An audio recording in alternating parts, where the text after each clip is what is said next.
Acara makan malam di keluarga Danupraja malam ini benar-benar berbeda.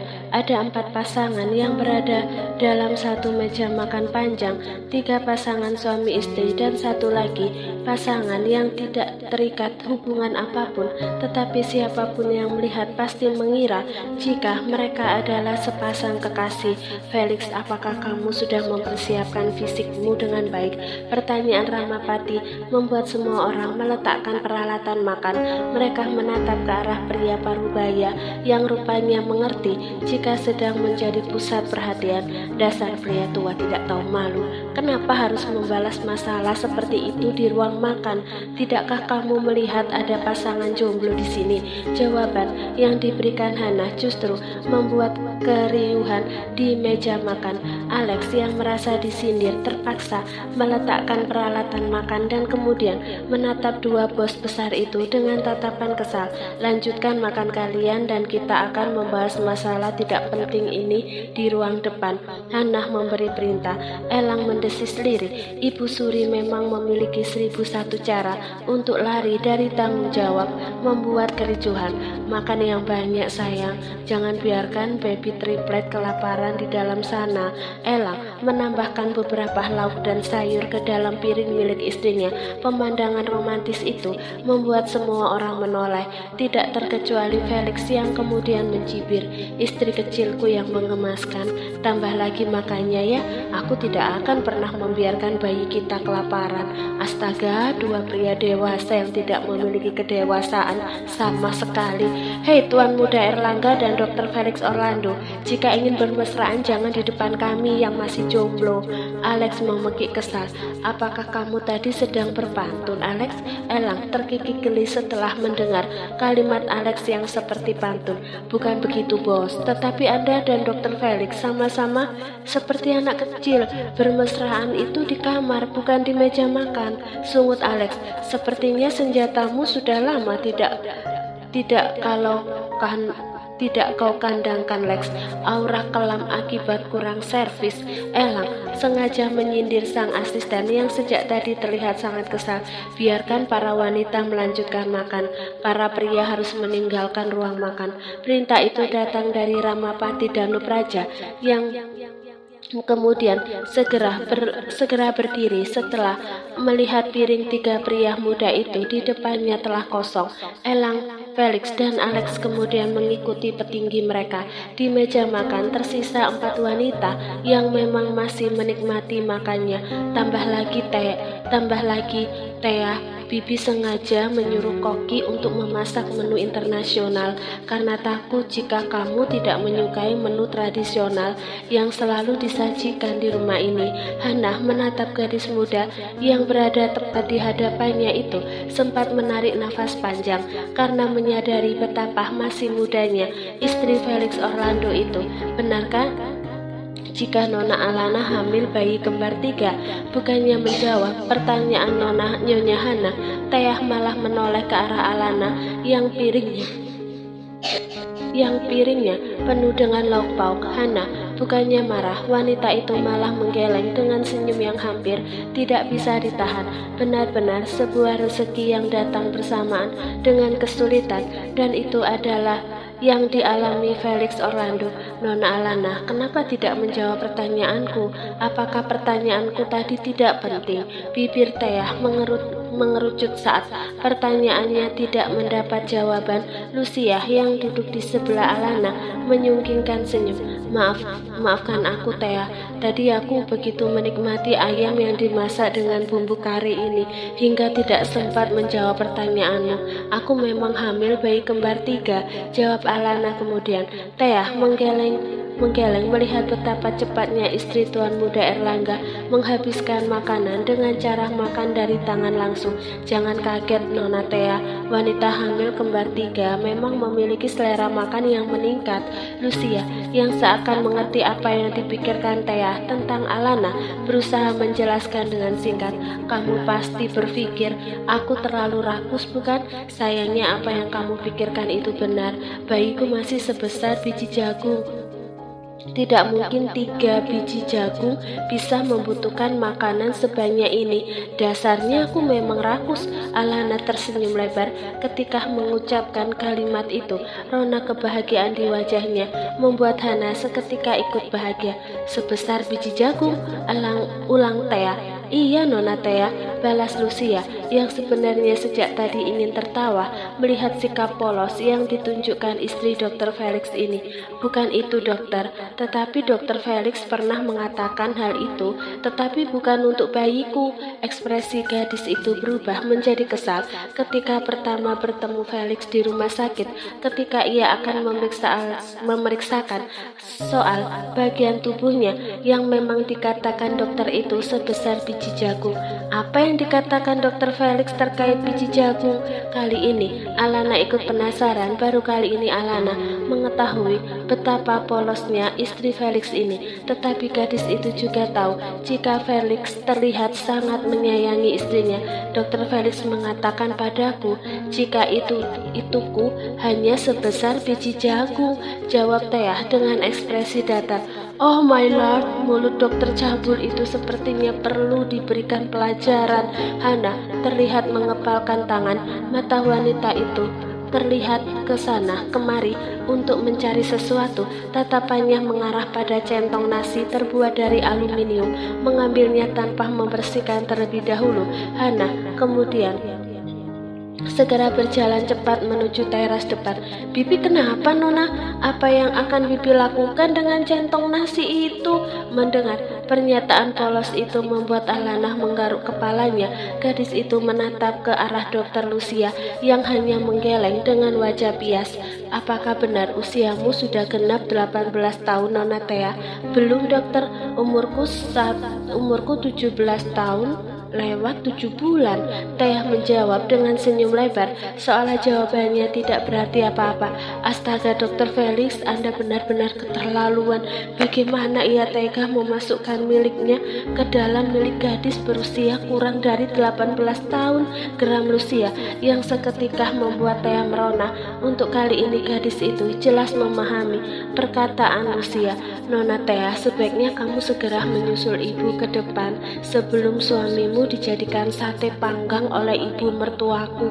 Alana yang sebenarnya juga syok mendengar penjelasan Thea soal umur segera menyuruh gadis itu ke depan, dan benar saja tanpa membuang waktu Thea segera meninggalkan ruang makan. Jangan-jangan dia percaya jika Nyonya akan menjadikan suaminya sate panggang.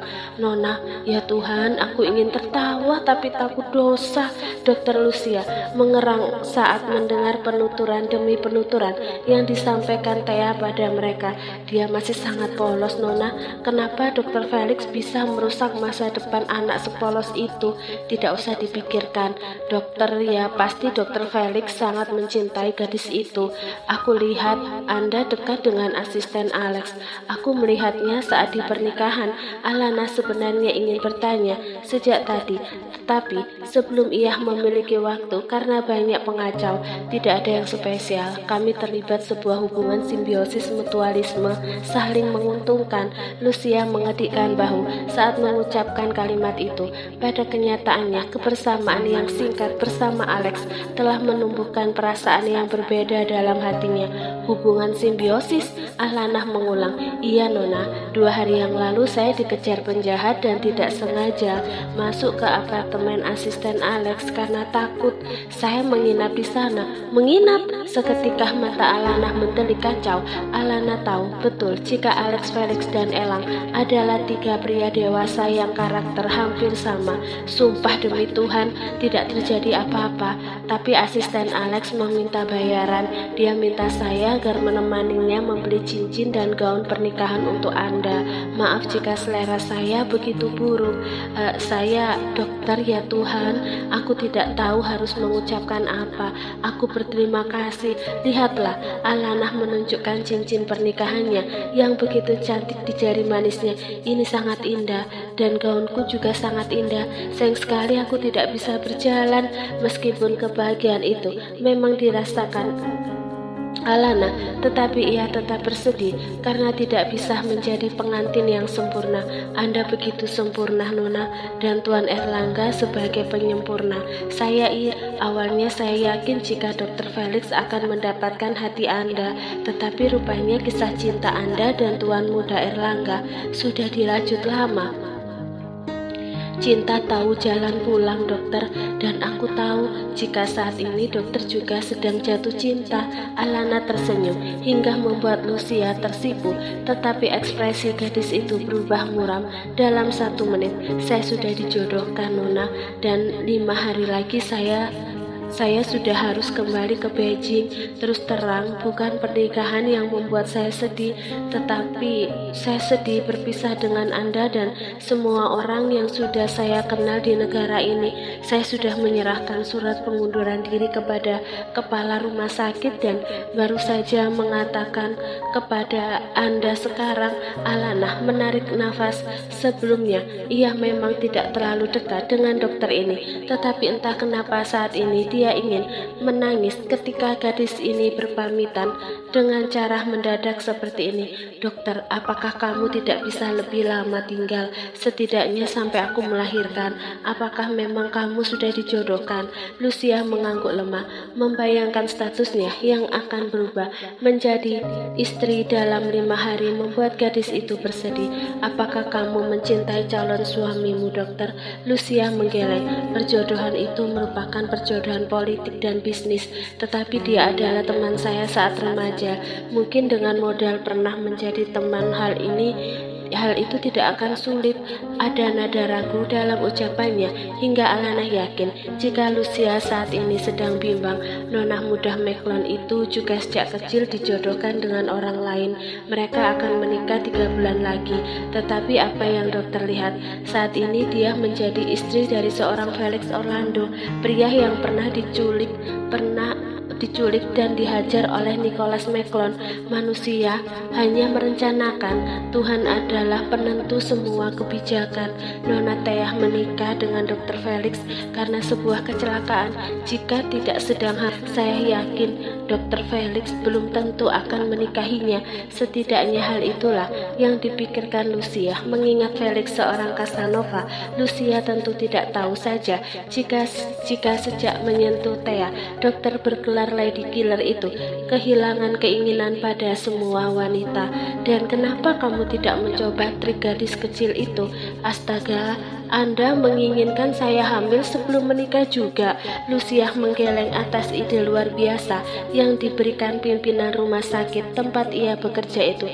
Tentu tidak, tetapi berpura-pura hamil untuk menghindari perjodohan tentu ide yang tidak buruk, kan, Dok? Saya takut keluarga saya kecewa, Dok, terlebih ayah saya seorang mafia di Beijing. Lucia meringis ketika mengatakan dengan jujur kenyataan tentang latar belakang hidupnya. Alana sejujurnya kaget, tetapi gadis itu mencoba untuk bersikap biasa. Ayah saya bernama Dong Yuwang, seorang mafia besar di Beijing, sedangkan calon suami saya bernama Liu Chan, putra salah satu pengusaha besar di Beijing. Terlalu sulit bagi saya untuk bisa lepas dari perjodohan ini, Nona. Kesedihan itu terasa dari kalimat lirih yang diucapkan Lucia. Tolong jawab jujur, apakah kamu memiliki perasaan kepada Alex? Lucia terdiam. Aku anggap iya, respon Alana. Saya bingung. Sejak pertama kali bertemu dengan asisten Alex, saya memang merasakan hal yang aneh pada jantung saya, seperti sebuah debaran yang itu adalah cinta, dokter, potong Alana dengan cepat, tidak ingin memberi kesempatan Lucia mengelak dari hatinya. Sebenarnya sejak tadi Alana tahu jika di balik tembok pembatas ruang makan ini sesosok pria berdiri di sana, mendengarkan semua kalimat yang ia bahas bersama Lucia. Alana menatap sosok itu dari pantulan kaca. Di belakang Lucia ada sepasang anak manusia yang akan kembali berjuang, merajut asa. Langkah Alex kali ini tentu tidak mudah, tetapi Alana yakin jika suaminya tidak akan tinggal diam jika asisten kesayangannya berada dalam masalah. Menghadapi ketua mafia Dong Yuang. Jangan lupakan jika Erlangga adalah putra dari pria yang membuat pemimpin klan tertinggi di Paris tidak dapat berkutik. The Red Devil, sebuah panggilan yang hanya dipakai Ramapati Danupraja di dunia bawah tanah. Pukulan centong berbahan aluminium itu membuat Felix akhirnya memilih menyerah dan mohon ampun daripada punggungnya cedera. Kedatangan Teah yang memohon agar suaminya dimaafkan tidak ditanggapi oleh Hana yang merasa kesal setengah mati, sementara Elang dan ayahnya hanya bisa menggeleng sambil menahan senyum. Dasar pria laknat, dokter cabul sialan, pendidikan tinggi tapi attitude nol. Malu sekali Bibi harus menikahkan kamu dengan gadis polos yang sudah kau hina kehormatannya ini. Di mana otakmu, Felix? Suara teriakan Nyonya besar Danupraja terdengar sampai ke penjuru rumah. Sudah sayang, jangan marah terus, nanti kamu darah tinggi. Ramapati mengambil centong aluminium dari tangan istrinya, sementara Felix tidak berani menatap singa yang sedang dalam mode buas itu. Teah mendekati sang suami. Gadis itu mengelus lembut punggung Felix yang tadi sempat kena pukulan membabi buta Nyonya Danupraja. Lihatlah, istrinya saja menyayangi suaminya. Biarkan saja, Ramapati berbisik di telinga sang istri. Aku hanya ingin memberinya pelajaran agar di kemudian hari tidak ada pelajaran verbal pada wanita, terutama istrinya. Pelet apa yang dimiliki anak itu? Gumamnya Liri. Aku ini makhluk modern, Bibi, tidak kenal pelet. Enak saja. Felix yang masih bisa mendengar gumaman Hana menyahut. Sudahlah dokter, nanti Bibi menghukum kamu lagi. Besok ayah pasti datang. Simpan saja tenagamu untuk menghadapi ayahku besok, oke? Astaga, aku bisa gila jika di sini terus. Ayah, ibu, aku ke kamar dulu. Pengantin baru waktunya menikmati malam pertama. Elang tersenyum simpul. Awas kamu, El, jangan lakukan malam ini. Istrimu lelah, teriak Hana yang tentu saja hanya ditanggapi Elang dengan cengiran. Ajak istrimu ke kamar istirahat. Teah jangan mau jika disuruh melayaninya malam ini. Kamu harus beristirahat. Jaga kandunganmu ya nak. Hana mendekati gadis itu, mencium keningnya sekilas sebelum akhirnya memilih pergi meninggalkan Felix dan Teah di teras. Dokter Bibi sangat baik. Ibuku saja jarang sekali bersikap seperti itu. Teah menyentuh keningnya yang baru saja dicium oleh Nyonya Danupraja. Rasa hangat menjalar ke hatinya. Semua ibu itu baik. Ayo istirahat. Aku butuh banyak tenaga untuk menghadapi ayah mertua besok. Tanpa disangka, Felix mengangkat tubuh Teah hingga gadis itu sedikit kaget. Makanmu perlu ditambah sayang. Kamu seperti anak usia 17 tahun, ucap Felix. Aku memang 17 tahun. Walau waktu mengatakan 18 tahun aku berbohong. Diri gadis itu hingga membuat Felix rasanya ingin pingsan saja. Betapa sakit sekali saat dulu dia sudahlah.